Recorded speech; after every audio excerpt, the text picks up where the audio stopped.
Again, so many questions your way, compliments as well, and we thank you for the wonderful insights you've also shared. Over to you. Thank you very much, Omolo. I'll be direct to the point.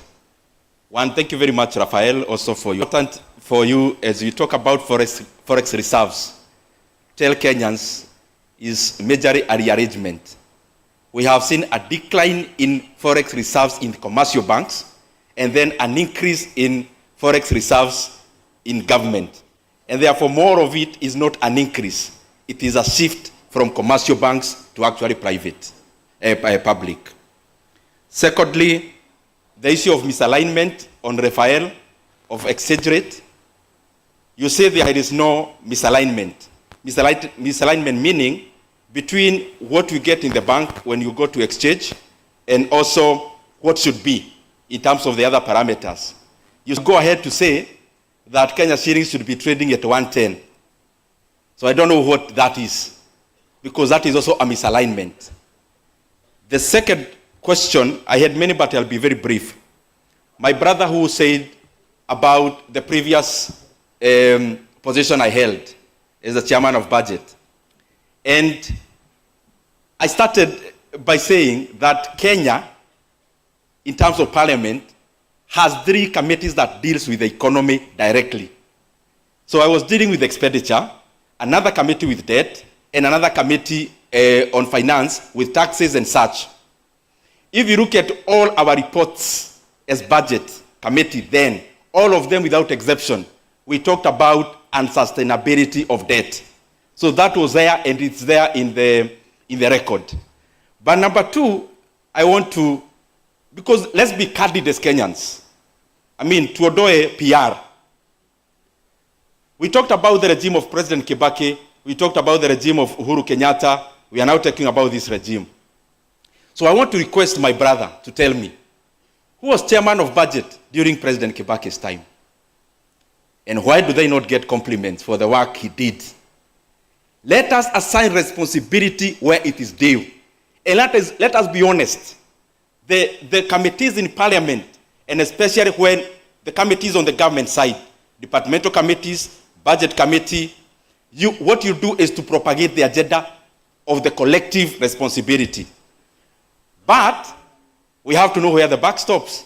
And that is why when we analyze South Korea, we analyze the then President General Park. So I think that suffices for now. But let me just add, at the time when I served as the chairman of budget, because my issue about borrowing is more about the illegal debts. None. There was no single illegal loan, secret loan taken in Kenya. And I actually attended one meeting with the people in the National Treasury. I don't know whether Raphael was there.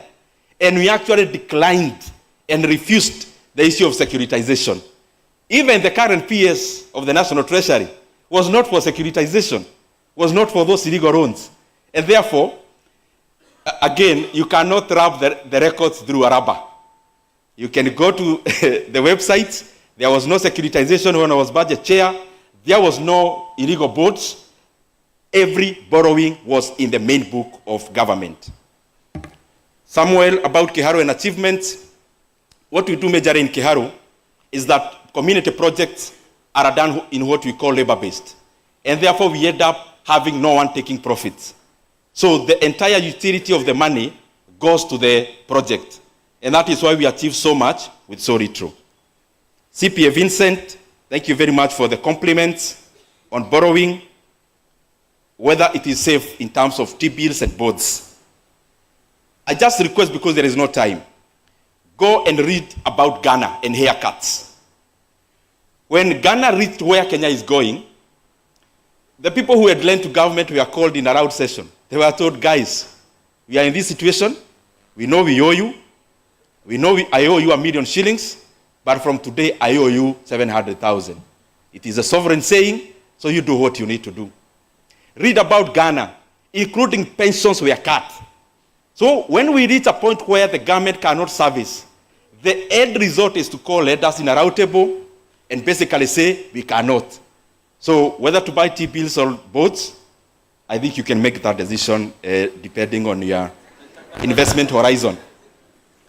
In terms of labor, there is some, we are not seeing their names. In terms of labor, what it means to the deficit in Kenya, the labor unrest we are having in Kenya, the root cause is inflationary pressures. Inflationary pressures, yes, we say the inflation has come down. I wish we had more time to talk about these things. But there is also the issue of purchasing power. So what you have done in Kenya, you are earning the same money you were earning last year in terms of the gross. Is the net, the last 5 years. You are earning the same money, actually being added. But is the bottom line the same? A person who was earning a gross of 100,000 5 years ago, and you're earning the same 100,000, is your net pay the same? There are much more deductions. So the purchasing power has been decimated. That is why we have unrest in terms of labor, because they are demanding for something equivalent from what they were getting before. And sorry, again, I'm talking too fast because of time. Somebody else again asked about the 3 committees in Parliament. I think I have exemplified that.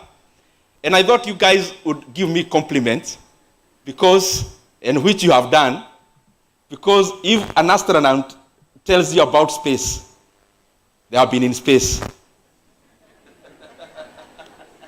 If an astronaut talks to you about, if a sailor talks to you about the oceans, they have been in the oceans. So I am glad to serve Kenyans in this capacity also, because I've been there and I want a better Kenya, and the more the reason I am speaking loudly. And by the way, I'll continue speaking loudly about these issues.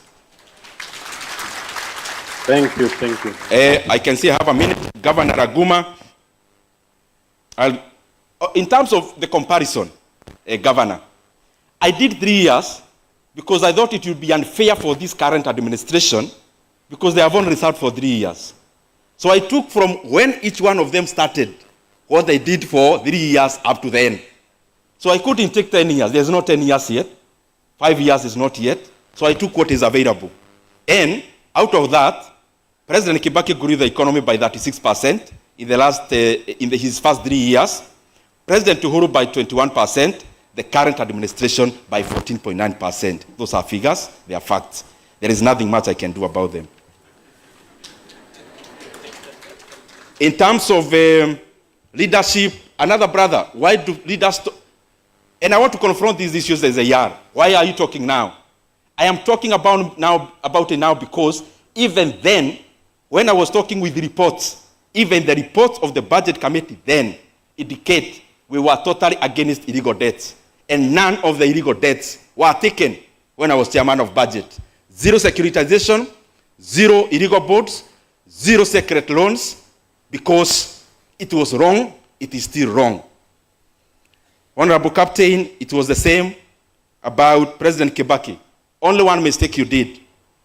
President Kibaki, President Uhuru did not leave the loan of Kenya at 10.7.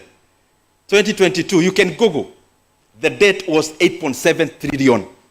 And therefore, this current administration took it from 8.7 trillion to the current 12.5 trillion. Therefore, every year, we are borrowing 1.25 trillion shillings.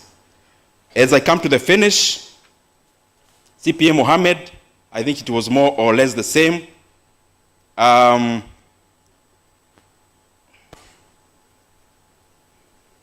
Capitation. There is a brother of mine who asked, what did you do that is, when you were budget chair, that's making capitation to be cut? Capitation was not cut when I was chairman of budget. It was being cut, it is being cut now. And I can assure you, me, Sijipigi Kifua, there are things I was putting forward when we were making the budget. The current JSS interns who are confirmed, 46,000 of them, very few people were for that confirmation. Because they were saying, they are the same people who are in the streets. I said precisely the point. They are in the streets because they don't have money. So I have been a champion of education, and that is why even now, I feel very bad that the government is adding school fees for day scholars. And as my closing remark, I can assure you, as MP for Kiharu, we are not going to allow the government to add the burdens to the parents of day scholars. They can get the money from any other place, from any other vote, but you are not going to allow the government to annihilate free basic education. If there is an assurance I can give you, it is that one. Whatever it takes, capitation can only go up. It cannot come down. And therefore, we cannot shift the burden to the parents. Thank you very much. May God bless you. Thank you, Honorable Ndindi.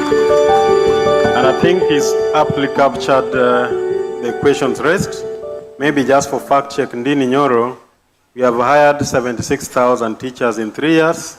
The last regime hired 120,000 in 10 years. So that has also some aspects we have to appreciate. The other issue is that the capitation numbers used in Parliament consistently have been lower than the actual numbers of children that need to be supported. So if you give 22,000 for 100,000 students, it's different from the same amount for 150,000. So I think there are certain things that need to be aligned, but I agree with you. Let's remain vigilant for the good of our nation. Dan Agashingo, your questions and also your closing remarks. You can come here.